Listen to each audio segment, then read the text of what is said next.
आई वडील आणि पांडे आलेले आहेत आणि त्यांच्या चेहऱ्याकडे बघितल्यानंतर सर असं वाटतं जास्त मार्गदर्शन नको आता.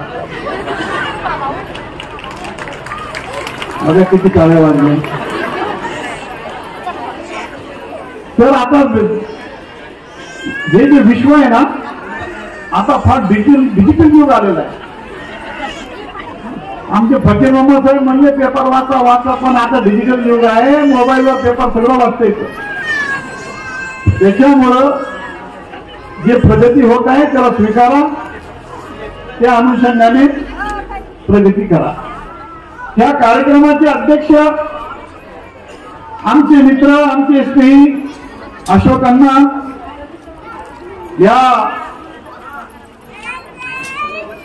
जय अंबे भवानी शिक्षण प्रसारक मंडळाचे अध्यक्ष माननीय आमचे मित्र डॉक्टर राजगुडेजी, तसेच या कार्यक्रमाला अनेक मान्यवर आलेले आहेत.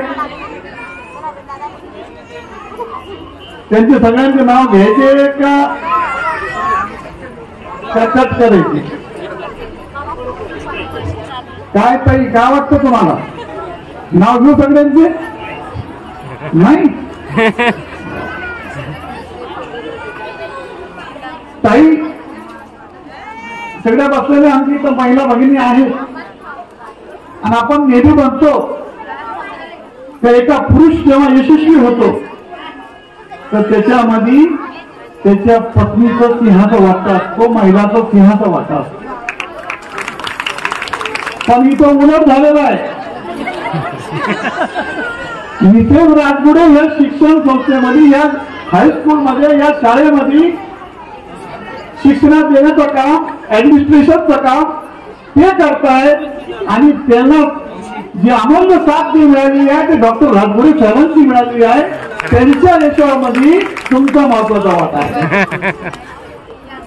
डॉक्टर राजगुडे साहेब बघा, तुमच्यासारखा चतुर आणि हुशार विद्यार्थी माझ्या शाळेचा आहे याचा मला गर्व आहे. या मंचावर बसलेले अनेक लोक, आमचे डिप्टी इंजिनियर बसलेले आहेत तिथं. गावडे साहेब, तुम्ही आमच्या ज्या शाळेत मी शिकलो त्या शाळेत तुम्ही शिकला आणि तुम्ही डिप्टी इंजिनियर झाला, तुम्ही मेरिट मध्ये आला होता, तुम्ही त्या सुकापुरी गावाचा आज उल्लेख केला, त्याचा मला आज साथ अभिमान आहे. तर तुम्ही त्या वेळेमध्ये 80% मार्क घेतले होते मॅट्रिक मध्ये. तुमचा गव्हर्नमेंट पॉलिटेक्निक कॉलेजचा नंबर लागला होता. हे जे यश प्राप्त तुम्ही ज्या वेळेस केलं होतं त्या काळामध्ये हे यशापर्यंत जाण्याची त्यावेळेस कोणाचीही त्या काळामध्ये कॉम्पिटिशन नव्हतं. पण सर तुम्ही त्याचं शिक्षण घेतलं त्याचं मी तुम्हाला उदाहरण देऊ शकतो. गावडे साहेब कवर गावाला राहत होते. कवर जाऊन तुकापुरीला पायी येणं जाणं करण्याचं काम तुम्ही केलं. शिक्षणासाठी स्वतः 4 किलोमीटर 3 किलोमीटर पायी येत होता आणि पायी जात होता. म्हणजे शिक्षणाचं महत्व त्या काळात तुम्हाला जे समजलं त्या अनुषंगाने तुम्ही शिक्षण घेतलं. डॉक्टर राजगुडे सुद्धा कवळगावचे आहेत. त्यांनी सुद्धा शिक्षण घेण्यासाठी तुकापुरीला येणं जाणं केलं आणि त्या काळामध्ये येणं जाण्यासाठी कुठला मार्ग होता, बैलगाडीची वाट होती आणि येण्यासाठी कुठल्या जळवाचं काही साहित्य नव्हतं. सगळ्या लोकांनी पायी येऊन शिक्षण घेतलं. परंतु आज परिस्थिती बदललेली आहे. आज आपण बघताय की आज जय अंबे हे जे शिक्षण संस्था यांच्याकडे 22 पर्सेंट आहे. 22. तुम्ही या मुलांना येण्या जाण्यासाठी 22% उपलब्ध करून दिले. डॉक्टर राजगुडे तुमचा मनापासून कौतुक करतो. सांगतो मी तुम्हाला डॉक्टर साहेब, हे चिरके येतो बाय चिरके सर इकडे या 2 मिनिटं जरा मला तुम्हाला दाखवायचंय. हे चिरके सर जे आहे ना ते सुद्धा तुकापुरी शाळेचे विद्यार्थी आहे आणि जय अंबेमध्ये ते आज एक शिक्षक म्हणून काम करताय. त्यांच्याबद्दल मला तुम्हाला सांगायचं आहे. हा व्यक्ती पूर्ण मराठवाड्यामध्ये धावणाऱ्या जी रेस असती त्याच्यामध्ये मराठवाड्यात दुसरा आलेला आहे. दुसरा अशा क्वालिटीचे लोक या जय अंबेमध्ये शिकायला येतात, शिक्षण देतात. मला गर्व आहे की इथं क्वालिटी एज्युकेशनला महत्व आहे. एज्युकेशन संस्था अनेक असतील, इमारती मोठमोठ्या असतील, इमारतीला काय होत नसतं. ज्या शाळेमध्ये एज्युकेशन मध्ये क्वालिटी असते, जो शिक्षक स्वतःला मुलांना शिकवण्यासाठी वाहून येतो, स्वतःला अर्पण करतो, तो शिक्षण क्षेत्राच्या शिक्षण संस्थांमध्ये ज्या लोक असे काम करतात त्या लोकांना मी खरंच सल्यूट करतो की त्यांनी मुलांसाठी आपल्याला रात्र आणि दिवस काम करून त्या मुलांना यशापर्यंत पोहोचण्याचं काम ते शिक्षक करत असतो. तुम्हाला माहितीच आहे, इथे येऊन बोलणं फार सोपं आहे आणि खरं म्हणजे तर हे जे आम्ही भाषण करतो ना ते तुमच्या पाल्यासाठी नाहीये. इथे जे पाल्य बसलेले आहे, लहान लहान मुलं बसलेले आहे, त्यांची मानसिकता सुद्धा इतकी मोठी नाहीये की ते आम्ही जे बोलतो ते त्यांच्या लक्षात येईल किंवा ते त्याच्यावर आचरण करतील. कारण हे भाषण तुमच्यासाठी आहे. आणि ह्या सर्व लोकांनी काय सांगितलं, मुलांच्या हातात मोबाईल देऊ नका. कोणाला सांगितलं? आईला सांगितलं.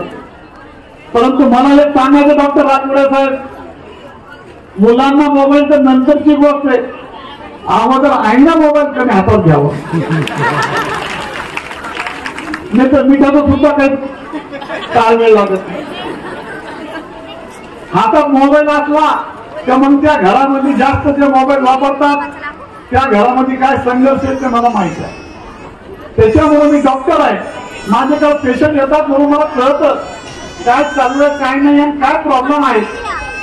तर माझी विनंती आहे, आणि तुम्ही डॉक्टर साहेब फार हुशार तुम्ही. डॉक्टर साहेबांनी काय केलं, डॉक्टर साहेबांनी इथं पासेस केले आणि म्हणे मुलांच्या आई किंवा वडील याच्यापैकी फक्त एकच व्यक्तीला एंट्री आहे. असंच आहे का? असंच आहे का? आता तुम्ही बघा, तुम्ही ती पास दिली पण वडिलांची संख्या कमी आहे आणि आईंची संख्या जास्त आहे. म्हणजे याचा आता तुम्हाला माहिती आहे त्या घराचा कारभार कोणाच्या हातात असतो.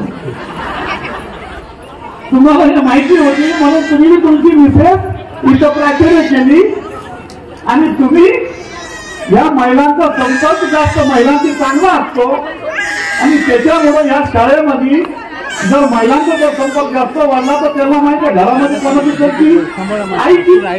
माझ्या मुलाला इंग्लिश मिडियम शाळेत शिकवायचं, त्याचे वडील काही बोलत नाही, तू जे म्हणेल ते आम्ही तयार आहोत. तर तुम्ही जे केलं ते अशी ती चांगल्या वस्तू आहे. आणि तुम्हाला डॉक्टर साहेब गाडी कळवली आहे तर कसं शाळेमध्ये कशा पद्धतीनं कोणाला कशा पद्धतीनं काम करून घ्यावं. डॉक्टर राजगुडे फार हुशार व्यक्ती आहे. त्यांनी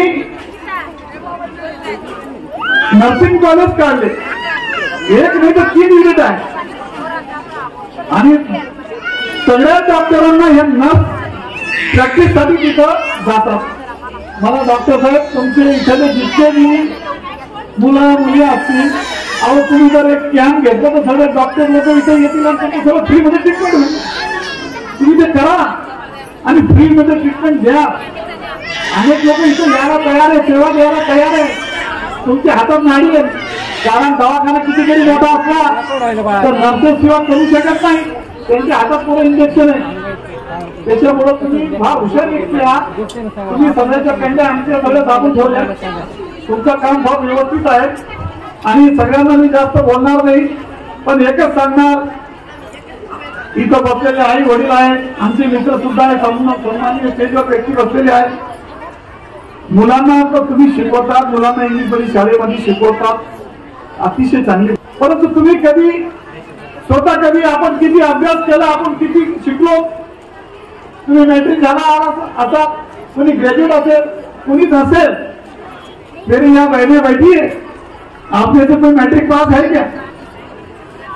है? बहुत अच्छी बात है. मग मैं ये कहना चाहता हूं, मी एक सांगू इच्छितो, घरी आल्यानंतर मुलांशी आपण संवाद करावा. मुलांनी काय शिकलं तुम्हाला जरी नाही समजलं तर फक्त 2-3 शब्द ध्यानात ठेवा, यस नो आणि थँक्यू. काय शिकून आला ते मला नाही. आज मी शाळेमध्ये I done my study very well and today I have studied mathematics. आपण सांगितलं यस. तू जास्त खेळला तर नाही, तो म्हणायचं नो. आणि तू चांगला अभ्यास केला काहीतरी म्हणला ते तर म्हणायचं यस थँक्यू. या 3 गोष्टीवर तुम्ही पुढचा कार्यक्रम करा. तुमच्या मुलाला वाटेल की तुम्हाला सुद्धा चांगल्या प्रकारे इंग्लिश येते. इंग्लिश शिकवण्याचं काम, सोबत शिकायचं काम करा. कारण शिकण्यासाठी वय नसतं, शिकण्यासाठी कधी वय नसतं. अनेक मुली, अनेक महिला लग्न झाल्यानंतर कलेक्टर झाल्या, लग्न झाल्यानंतर त्यांच्या अर्ध आयुष्य झाल्यानंतर सुद्धा मॅट्रिक झाल्या, ग्रॅज्युएट झाल्या. शिक्षणाला वय नाही आहे. शिक्षण तुम्ही कधी घेऊ शकता आणि शिकायलाच पाहिजे. शेलगावचा शेख अन्सार म्हणून एक विद्यार्थी होता, तो कलेक्टर झाला. त्याचे वडील काय करत होते? रिक्षा चालक होते. रिक्षा चालक, त्यांचा रिक्षा चालकाचा व्यवसाय होता. आणि तो मुलगा मॅट्रिक मध्ये 60% मार्क होत होता. 60% मार्क घेणारा मुलगा. पण त्यांनी 11वी 12वी झाल्यानंतर त्यांनी निश्चय केला तर मला कलेक्टर व्हायचंय, मला UPSC ची परीक्षा द्यायची आहे. तर आपला ध्येय निश्चित झाला पाहिजे. आणि आई वडिलांनी, आपल्या आई वडिलांचा कष्ट बघून त्याच्या मनामध्ये इच्छा निर्माण झाली की आपण काहीतरी कलेक्टर व्हावं. अशा पद्धतीने त्याने अभ्यास केला. फक्त अभ्यास नाही केला बाहेर, तर त्याच्याकडे पैसे नव्हते. स्वतः काम करायचं. त्या आलेल्या पैशातून आपला उदरनिर्वाह करून पुण्यामध्ये कलेक्टरची परीक्षा देण्याचं काम तो अन्सारने केलं. आज तो महाराष्ट्रामध्ये नंबर 10 च्या आतमध्ये त्याचा नंबर लागला होता. आज तो कलकत्त्याला कलेक्टर म्हणून काम करतोय. मला म्हणायचं की आपल्या जर इच्छा दृढ असेल, आपला जर हे पक्का असेल तर 100% मी म्हणतो की तुम्ही आपण जे ध्येय सोबत ठेवणार ते 100% पूर्ण होणार. आता तुम्हाला वाटत असेल का भाषण जरा जास्त लांबा लागलं, आपल्याला तर आपल्या मुलींचं सगळ्या कौशल्य बघायचं, आपल्या मुलांचं कौशल्य बघायचं. तर मी जास्त बोलणार नाही, फक्त शेवटचं एकच सांगणार आहे. काय म्हणलं काका? तुम्ही ऐकून घेणार पण निघला वाटलं होईल ना. आहे का परेशान झाले म्हणते ते. मी फक्त एवढं सांगतो, मी माझ्या स्वतःच्या मुलाला जेव्हा मी शिक्षण क्षेत्रामध्ये जेव्हा माझा मुलगा मॅट्रिक झाला, 12वी झाला, त्याच्यानंतर तो गव्हर्नमेंट कॉलेजला MBBS झाला. MBBS झाल्यानंतर तो थांबला नाही, तर त्याने PG ची परीक्षा दिली आणि आज मँगलोर या कॉलेजमध्ये MD मेडिसिन करतोय. 1-2 महिन्याचा अभ्यास राहिला. पण मी तुम्हाला तिथे किस्सा सांगतो आणि थांबतो. ज्या वेळेस तो 12वी पास झाला, मेडिकल कॉलेजला त्याचा नंबर लागला गव्हर्नमेंट कॉलेजला, तर आदरणीय राजेश भैया टोपे साहेबांनी त्याचा सत्कार ठेवला. ते सुकापुरी गावाला आले आणि त्याला म्हणे, बाबा तुला सत्कार केला, तुला गव्हर्नमेंट कॉलेज MBBS चा नंबर लागला, तर तू 2 शब्द तू बोल. तर त्यांनी काय केलं माहिती आहे का? मी स्टेजवर होतो, त्यांनी सुरुवात केली भाषणाची. ते म्हणे, हे जे काम मी आज अभ्यासामध्ये जे मी मेहनत घेतली, मी 12वी मध्ये मेरिट मध्ये आलो, माझा नंबर गव्हर्नमेंट मेडिकल कॉलेजला लागला, याचा मी सर्वात अगोदर जर श्रेय कोणाला देत असेल तर ते मला माझ्या गुरुजन वर्गाला देतो. ज्या शिक्षकांनी मला शिकवलं, घडवलं, त्या शिक्षकांना मी माझा श्रेय देतो. मग दुसरं नाव घेतलं त्यांनी. याच्यानंतर मी कोणाचं जर श्रेय देत असेल, मी स्टेजवर बसलेलो होतो, मला वाटलं आता वडिलाचं नाव घेईन. त्यांनी वडिलाचं नाव घेतलं नाही. ते म्हणे, याचं श्रेय माझ्या आईला जातो. अरे मला माझा नंबर आहे का नाही? म्हणजे तुम्ही राजकारणात तुम्ही कधी लक्ष दिलंच नाही माझ्याकडे. असं राजकारण लोकांची फार परिस्थिती वाईट असते.